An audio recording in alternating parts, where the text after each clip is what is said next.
Үйдө улуу ата мекендик согуштун ардагери Ашир Рахматов жашайт. Ал 1920-жылы Баткен айылында төрөлгөн. 9 бир туугандын эң кичүүсү болгон. Ата-энесинен кичүү кезинде томолой жетим калып, агаларынын колунда өскөн. Кандуу кармашууга 1940-жылы жөнөп кетип, Москвадагы согуш талаасында болгон. 1940-жылда 8-октябрында эсимде жүрөт. Армияга жөнөдүк. Şu Batkenden 12 adam jönödük. Kendi adamga aparıp saldı. Oşonun içinde bana adı Mentilikmin. Ашир Рахматов кандуу салгылашууда чогуу жүргөн досторун көп эстейт. Жеңиш майрамы жакындаган сайын согуштагы каргашалуу окуялар көз алдынан кетпей сүрөттөлөт. Согуш талаасында душман менен кармашуу убагында колу бутунан 2 жолу катуу жараат алган. Штурмовой группа кылды жарымыбызда. Ол баягы захват дейт.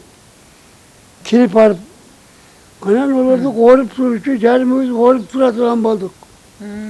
Шунчуп биздин ыкчарыбызда шап кирип барыш менен ок чыгарбай немистерди колго түшүрүп курчап алдык дагы качышка аракет кылдык.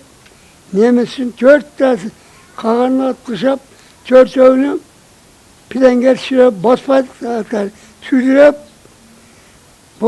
Tüdürüp, жөнөп калдык. Ашир Рахматовдун 5 уулу, 3 кызы, 27 небереси, 75 чебереси, 4 кыбырасы бар. Жыл сайын бул мезгилде ардагердин согуш талаасындагы чындыкты угуу үчүн келген окуучулардын арты суюлчу элемес. Бул жылы болсо өлкөдө кырдаалга байланыштуу токтотулган.